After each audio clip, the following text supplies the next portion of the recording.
Prenez soin de vous avec le groupe Vive et votre programme La Santé d'abord. Groupe Vive, entrepreneur du mieux vivre. Bonjour à tous, soyez les bienvenus sur le plateau de La Santé d'abord, l'émission qui préfère prévenir plutôt que guérir. Et justement, en parlant de prévention, l'un de ses piliers fondamentaux, c'est bien sûr l'alimentation. Et cette notion ne date pas d'hier. Vous connaissez tous cette célèbre citation d'Hippocrate, que ton alimentation soit ta première médecine. Alors qu'il est ou non prononcé cette phrase, manger sainement est effectivement la garantie d'une bonne santé. Encore faut-il savoir ce que signifie manger sainement. Eh bien, ça tombe bien, puisqu'on en parle aujourd'hui sur le plateau de La Santé d'abord.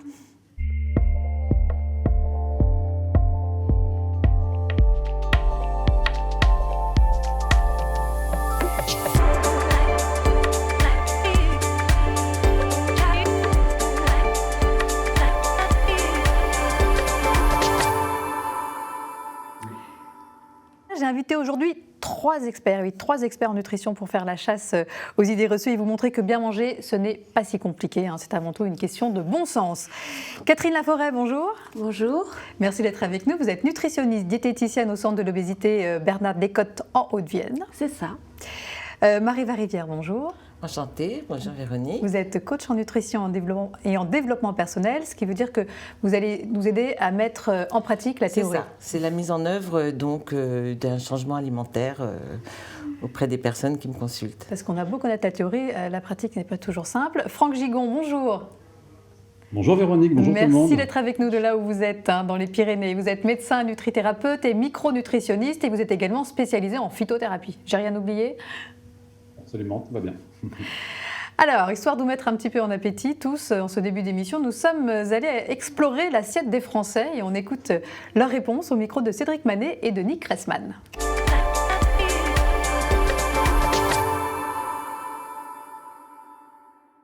Je mange beaucoup de fruits et de légumes vapeur, du poisson, courbouillon, pas beaucoup de viande, pas de sucreries, ni gâteau, ni quoi que ce soit, ni chocolat, ni bonbons, ni voilà. Ah ouais.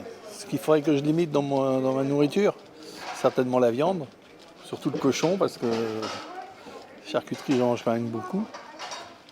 À part ça, je mange raisonnablement de légumes, ce qui veut dire pas beaucoup. Niveau sucre, je fais pas vraiment attention, mais je fais pas d'excès non plus. Donc je pense pas avoir besoin de faire attention étant donné que je vais pas faire d'excès. Je suis un peu en rééquilibrage alimentaire, donc j'essaie de faire le plus attention possible, mais c'est compliqué. Donc voilà, donc des aliments qui parfois sont un peu gras, sont un peu sucrés, pas forcément toujours bons pour la santé, mais j'essaye de faire attention. Les pizzas, c'est plutôt en famille, le samedi soir ou le vendredi soir. Et tout ce qui est McDo, c'est quand on mange dehors, en ville, etc. Souvent, on va vers des fast-food. Dans le discours sur le mieux manger, tout ça, c'est pas quelque chose qui m'a influencée. Bon, la réflexion, elle est beaucoup plus en amont. Ça fait beaucoup plus longtemps que ça. Et je trouve que c'est trop moralisateur tout ce qu'on peut nous dire. Et donc, je suis assez imperméable à tout ça. Et je le disais tout à l'heure, la nutrition est un sujet très à la mode, qui véhicule encore beaucoup de fausses croyances. Mais grâce aux avancées de la science, quand même, aujourd'hui, on a quelques certitudes en matière d'alimentation. Je dis qu'on ne sait pas encore tout. Et je vous propose justement, en première partie de cette émission, de rétablir certaines vérités. Bon, vous êtes prêts ? On va faire un petit vrai-faux. Alors déjà, concernant la composition du petit déjeuner, faut-il adopter la version anglo-saxonne, c'est-à-dire gras et protéiné, ou plutôt la version française, qui est majoritairement sucrée, pour être en bonne santé ? Franck, on vous écoute là-dessus. Directement. Bon, eh bien, je pense que les anglo-saxons méritent leur réputation, puisque les études ont montré que les protéines et le gras le matin étaient plutôt quelque chose d'équilibré du point de vue de la chronobiologie, et que de manger un petit peu trop sucré le matin était quelque chose peut-être qu'il faudrait redéployer de façon différente. Moi, je suis bien d'accord avec vous, Catherine. Vous en pensez quoi ? Plutôt des protéines le matin que du sucre, on est d'accord. Alors, ça a un impact sur la glycémie. Et dès le matin, c'est pas terrible. Voilà. Je suis d'accord aussi, surtout que les petits déjeuners sucrés peuvent être vite très sucrés sans qu'on s'en rende compte. Il y a beaucoup de céréales du petit déjeuner très sucrés. Les jus de fruits, des fois, on pense manger un fruit, mais les jus de fruits comptent comme un produit sucré. Donc, on peut vite tomber dans l'excès. Après, vraiment adapter aussi en fonction de ce que chacun aime, etc.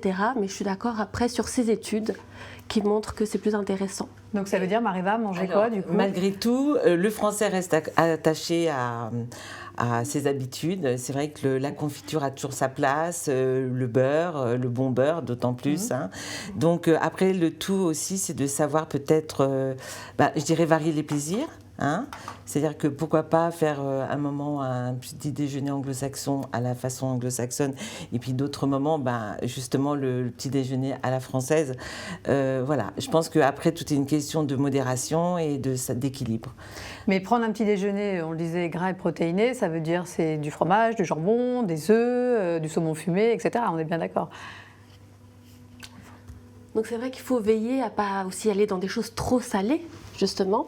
Et effectivement, si on va avoir des apports en viande, poisson ou œufs le matin, veillez à ce qu'il n'y en ait pas après le midi et le soir, parce que ça peut vite être trop aussi. Donc c'est vraiment quelque chose à voir sur la journée. Et vraiment cette idée de variété aussi est très importante. Et puis surtout cette notion de sur-mesure, c'est-à-dire que la façon de s'alimenter doit nous être propre. Hein. Chacun doit trouver sa propre façon de s'alimenter, ce qui va lui faire du bien. Faut-il absolument prendre un petit déjeuner si on n'a pas faim le matin ? Alors, moi, c'est vrai que de plus en plus de personnes, avant, quand ces personnes se disaient qu'elles ne prenaient pas de petit déjeuner, tout le monde s'offusquait en disant non, il faut absolument prendre ce repas du matin, alors que maintenant, on se rend compte que le fameux jeûne intermittent est aussi une option, hein, en effet, et il peut correspondre à certains profils.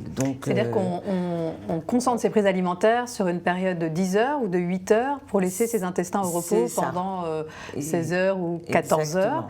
Pour favoriser la vidange gastrique, justement. Qu'est-ce que vous en pensez, Franck, de ce jeûne intermittent qui est très à la mode en ce moment? Quels peuvent être les écueils? Oui, écoutez, c'est quelque chose qui est très intéressant. Je l'ai moi-même pratiqué pendant de nombreuses années.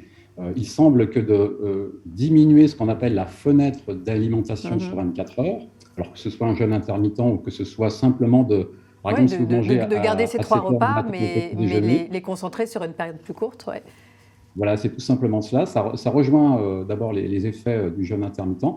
Il semblerait que ce soit très intéressant du point de vue biologique sur ce qu'on appelle la résistance à l'insuline, sur la perte de poids, sur beaucoup d'événements biologiques de notre corps. Sur le microbiote aussi, de pouvoir laisser ses intestins au repos pendant cette période-là. Absolument.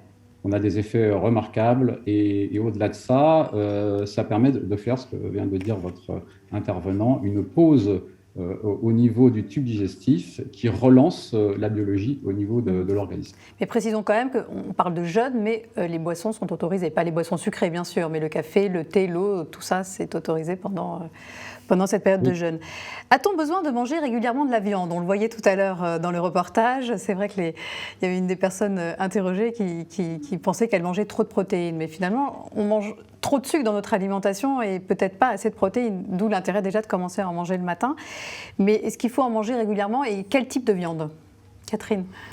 Alors, il faut savoir que d'après les études françaises, sur le comportement alimentaire des Français, on aurait plus tendance à manger des fois trop de viande, justement.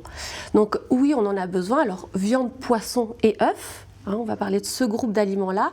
Par contre, c'est 1 à 2 fois par jour. Il n'y a pas besoin de plus. Et même maintenant, on trouve même des alternatives. Si des jours, il n'y en a pas, si on apporte des légumes secs, par exemple, ça peut permettre d'apporter aussi des protéines sous une autre forme. Oui, qui sont des protéines végétales. Franck, vous en pensez quoi? On a besoin quand même de protéines. Est-ce qu'on en consomme suffisamment?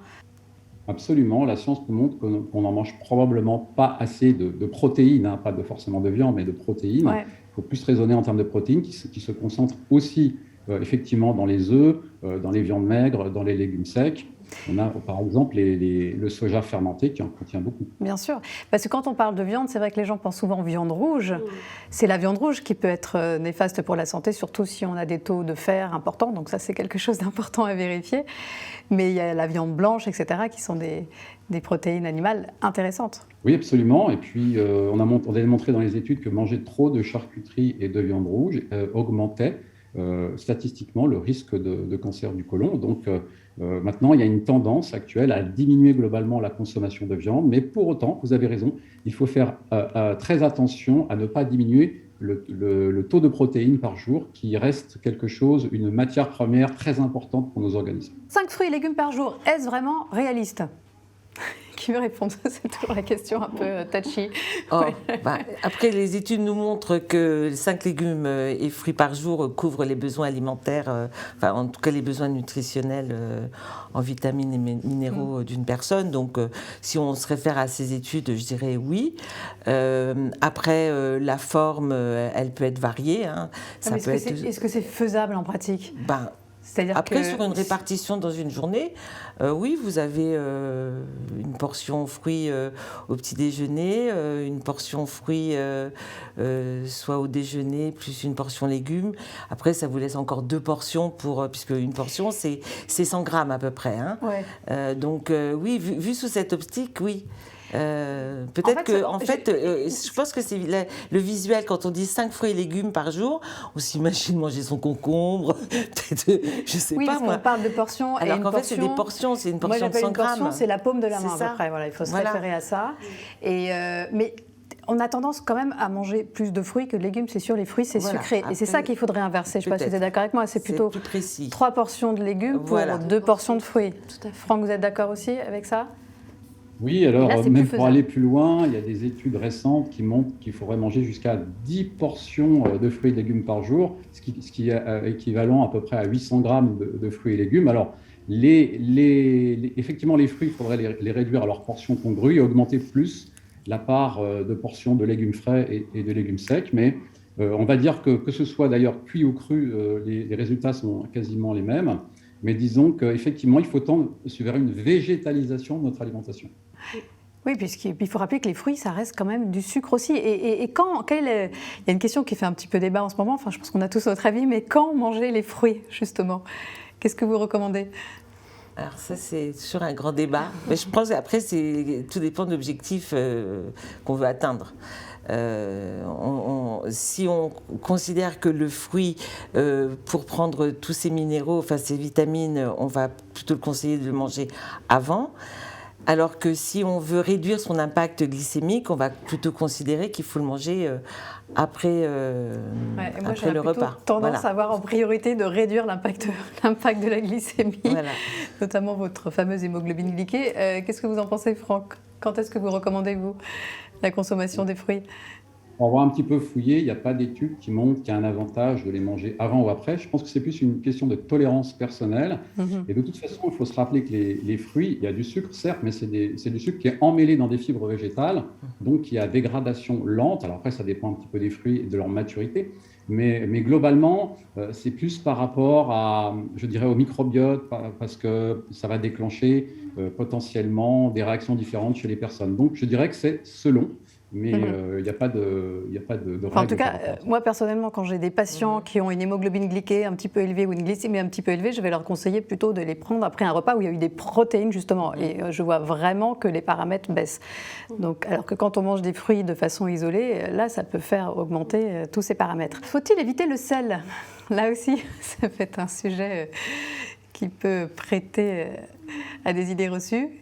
Franck, qu'est-ce que vous en pensez? Alors le sel est un fléau dans nos sociétés modernes occidentales puisque nous mangeons beaucoup trop de sel en quantité générale, mais c'est plus du sel caché que du sel apparent. Ce n'est pas le sel que l'on rajoute à la main, ça intervient à hauteur de 10%. Et donc ce sont les aliments dits industriels qui en véhiculent le plus, et notamment aussi les boulangeries, les pâtisseries, les eaux pétillantes, les choses comme ça. Donc c'est plutôt à tout cela qu'il faut faire attention pour réduire considérablement notre quantité de sel. Si on consomme beaucoup de plats industriels, mais sinon, rappelons quand même qu'on a besoin du sel aussi, on a besoin de sodium pour bien faire fonctionner ces surrénales, donc il ne faut pas le diaboliser non plus complètement. Tout à fait.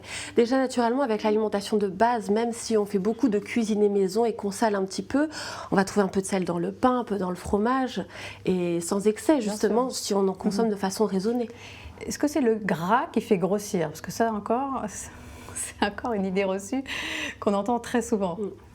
Ce qui fait grossir, c'est de manger de trop en général. Oui, les quantités, ça on est bien d'accord. Et c'est pas forcément le gras. D'ailleurs, depuis maintenant quelques années, on conseille de manger un peu plus de gras que ce qu'on conseillait avant. Bien sûr. Donc c'est vraiment quelque chose qui a évolué. Franck? Eh bien, on a diabolisé le gras depuis ces 50 dernières années. Et on a trouvé qu'il y avait du bon gras et du mauvais gras, en quelque sorte. Donc, par exemple, les oméga 3, ce sont des acides gras polyinsaturés dont on manque et qu'il faut apporter un peu plus par les végétaux que, par exemple, par les poissons. Et puis, au-delà de ça, on a fait des raccourcis. On a pensé que le gras que l'on avait dans notre petite bedaine, il venait du gras que l'on mangeait. Mais rien n'est plus faux. Il vient essentiellement d'une surabondance de sucre qui va se transformer en réserve de graisse. Et ouais, c'est ça qu'on ne sait pas forcément. C'est que le sucre, si on ne l'utilise pas tout de suite, il va être stocké sous forme de gras. Voilà. Tout à fait. Alors après, quand on parle de mauvais gras, c'est vrai que bon, le gras qui provient des animaux, c'est vrai que c'est sûrement ce gras-là qu'il faut absolument réduire de façon générale. Voilà, mais qu'il ne faut pas enlever non plus de son alimentation et complètement. Ouais. Oui, ce qu'on appelle les graisses saturées, justement, ces graisses animales, et privilégier plutôt des graisses insaturées, les oméga 3, oméga 6, etc. On va passer à notre deuxième partie, les conseils et astuces pour justement ne pas craquer quand on a des envies sucré, comment manger moins salé, moins sucré, etc. Alors, on parlait du sucre, justement. Quelles peuvent être les astuces pour arriver à diminuer sa consommation de sucre sur la journée? Qu'est-ce qu'on peut conseiller aux personnes qui nous regardent? Mariva, qu'est-ce que vous leur conseillez quand vous avez quelqu'un qui vous dit... Alors, après, la pulsion, si elle est ponctuelle... Donc là-dessus, la personne, il faudrait qu'elle ait à disposition, je dirais, des aliments... pas trop caloriques qui lui permettent de calmer sa pulsion. Mais après, bon, moi, j'apprends aussi aux personnes à gérer cette pulsion par des techniques de PNL ou de visualisation. Bon, ça, c'est sur la partie psychologique. Il faut la respecter, cette pulsion, mais ne pas manger du sucre. Alors après, elle peut aussi, si elle est de façon récurrente, après, c'est d'organiser les choses, justement pour en tenir compte et que du coup, ça ne devienne plus une pulsion. C'est-à-dire, à la limite, mettre en place une collation, si on se rend compte que tous les jours à 4 heures, on se jette sur du fromage et du pain, à ce moment-là, c'est de se dire, voilà, j'instaure une collation et elle prend sa place dans ma nutrition quotidienne. Catherine, vous êtes d'accord? Je suis d'accord pour une partie, j'aimerais bien étayer un petit peu. Je suis d'accord dans le sens... en tout cas, c'est intéressant de voir qu'est-ce qui se cache derrière cette pulsion. Parce qu'il y a beaucoup de pulsions qui sont dues à la faim, des fois. C'est juste parce qu'on n'a pas mangé suffisamment ou correctement au repas précédent. Ou effectivement, instaurer une collation, ça peut être intéressant. Après, si on a vraiment envie d'un aliment en particulier, des fois, chercher à le remplacer par autre chose, ça n'a pas toujours marché. C'est à chacun de tester, là encore, et de voir. Mais déjà, l'idée, quand ça arrive, c'est de se poser, prendre le temps de respirer un bon coup, de prendre le temps d'observer ce qui se passe. C'est pas toujours facile, quand on est vraiment sur le coup de la pulsion, mais quand on peut le faire, ça peut déjà changer des petites choses. Et si vraiment, c'est vraiment là, pourquoi pas se dire, ok, j'y vais. Par contre, je reste présent dans mon corps et je déguste. Je prends le temps de ressentir chaque goût, chaque saveur, pour justement répondre à cette pulsion sans tomber dans l'excès. Alors, parlons des seniors qui souffrent souvent d'une perte d'appétit qui est liée à une perte de goût ou à une maldigestion des protéines ou encore à un problème de mastication ou à un état dépressif, ce qui entraîne souvent une perte de poids avec affaiblissement du système immunitaire. Donc, les aider à manger suffisamment et de façon équilibrée en EHPAD, c'est le pari relevé avec brio par la mutualité française bourguignonne qui, en 2019, a créé un référentiel restauration hôtelière. Alors, découvrez justement comment Pascal Prin, chef de cuisine de l'EHPAD du Parc à Genlis, a ravivé les papilles de ses résidents. Regardez.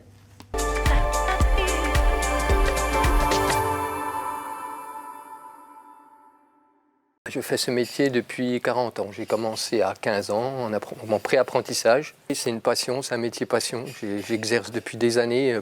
Le jeudi, salade de cervelas, cuisses de pintade, pieds panés, haricots verts persillés et fruits. Alors en ce qui concerne le référentiel, ce qui était vraiment intéressant, c'était qu'il y avait des particularités sur les types de produits à utiliser, à employer. Certains interdits, comme par exemple les potages déshydratés en poudre, qui ne doivent pas être présents au niveau des menus. Des choix de produits sur des produits durables, des produits de qualité et des produits de proximité. Le menu, en fait, je peux le faire aussi bien haché qu'en mixé. On va accentuer un petit peu avec des épices, avec une sauce, un coulis. Donc tout ça fait qu'on remet un petit peu de vivacité dans leur assiette, quoi. On sait très bien qu'un résident, il va manger 80 grammes de viande, il ne va pas en manger 120, sinon il va le laisser dans son assiette. Donc je peux gérer justement la quantité nécessaire, le grammage, il ne me reste rien à la fin du repas. J'ai aucun déchet. On a du bon manger, c'est bien préparé. Souvent, c'est bien présenté. Il y avait la glace au milieu et c'était décoré comme un cygne. C'est joli, c'est très bon aussi. C'est ça, ils existent. Il faut bien leur montrer que voilà, ils sont là et on les aime, quoi. Voilà, le bon manger. C'est vrai que la présentation est aussi très très importante. Bon manger ou bien manger, ça veut dire aussi avoir des aliments de qualité pour éviter de recourir à des plats industriels. On en parlait tout à l'heure, trop salés, trop sucrés, etc. Mais ça veut dire avoir des aliments de qualité qui ont été bien conservés, surtout bien préparés. Est-ce qu'il faut manger nécessairement bio ou pas? Qui veut répondre? Vous battez pas surtout, hein. Je sais que là aussi c'est une question qui peut faire débat. Franck? Oui, alors le bio, c'est quand même une garantie d'un sourcing de qualité en général, c'est-à-dire relativement dépourvu, pas totalement, mais beaucoup dépourvu de pesticides. Et on sait que les pesticides ont des impacts assez néfastes sur nos organismes. Je ne vais pas tous les énumérer. Parce non, que mais ce sont des perturbateurs endocriniens, un terme dont on entend beaucoup parler en ce moment.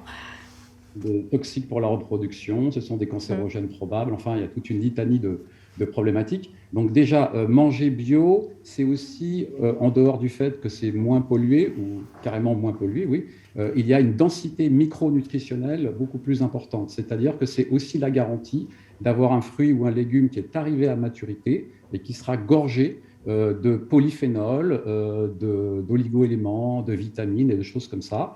Il y a une étude qui montre qu'il nous faut 60 pommes des années 2020 pour atteindre le taux de vitamine C d'une pomme des années 70. Donc, ça vous donne une petite idée de la déperdition micronutritionnelle qui s'est opérée dans le temps. Ah oui, ça c'est beaucoup appauvri, effectivement. On peut faire appel aussi à des producteurs locaux aussi. C'est sûr que manger local, déjà, c'est aussi contribuer à l'environnement. Et puis c'est une agriculture raisonnée, donc a priori il y a quand même moins de pesticides, etc. Alors justement, en matière d'alimentation responsable, je propose de découvrir maintenant une initiative de la MGEN qui permet aux résidents de son établissement de l'Arbizon à Bagnères de Bigorre de manger local, frais, équilibré et de saison, tout en diminuant les émissions de gaz à effet de serre. Regardez.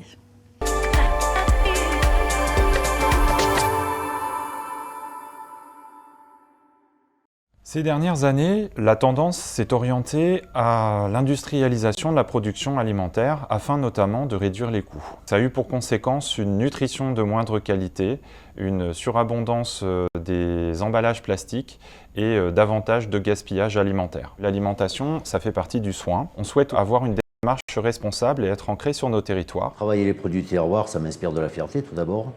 Le respect du terroir et de ses habitants, le plaisir de toucher et de cuisiner nos produits régionaux.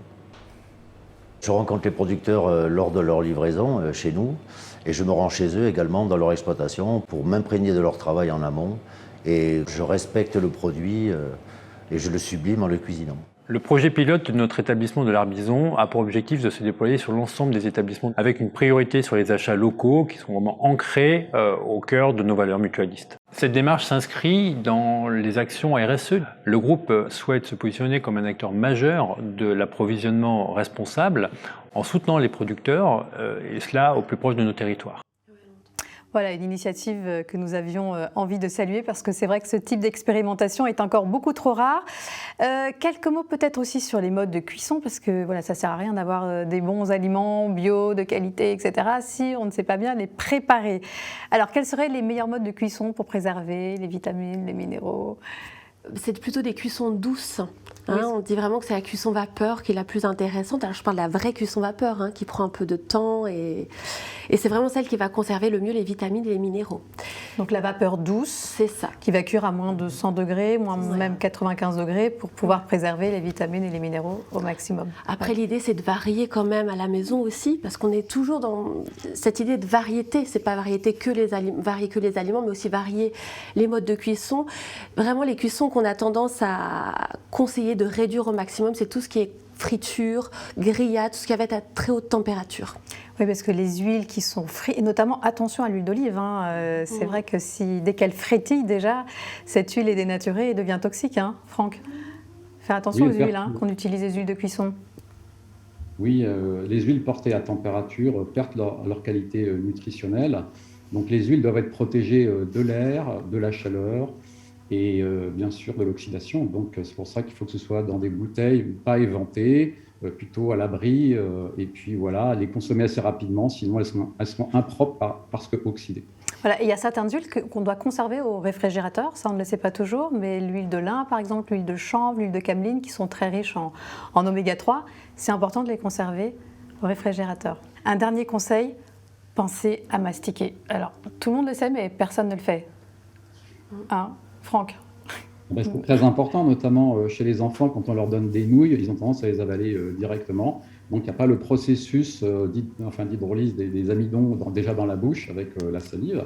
Et puis effectivement, mâcher permet d'envoyer des informations au cerveau qui vont nous préparer à une bonne digestion. Et surtout, rappelez-vous que mastiquer, c'est ce qui permet de bien ressentir les goûts et d'avoir le plaisir de manger. Voilà, donc l'idée, c'est pas de mastiquer non plus trop longtemps, que j'ai eu des patients ça dénaturait le goût, c'était désagréable, donc pas besoin d'aller jusque-là, mais de mâcher un minimum pour avoir aussi le plaisir du goût et avoir plus de chances d'être satisfait en fin de repas. Voilà, c'est déjà la fin de cette émission, donc bien manger, finalement, c'est pas si compliqué, hein. C'est avant tout une question d'organisation, d'anticipation, hein. On n'en a pas parlé, mais c'est vrai qu'il faut aller faire des courses avant pour ne pas avoir son frigo vide et du coup manger n'importe quoi. C'est ça. Et puis du bon sens aussi, et puis surtout se faire plaisir, hein, ce que vous nous rappeliez Catherine. Donc voilà, manger sainement, très bien, mais ne jamais oublier la dimension plaisir. Merci en tout cas à tous les trois pour vos précieux conseils. Merci à tous de nous avoir suivis et je vous donne rendez-vous très bientôt pour un nouveau numéro de La Santé d'abord. D'ici là, portez-vous bien.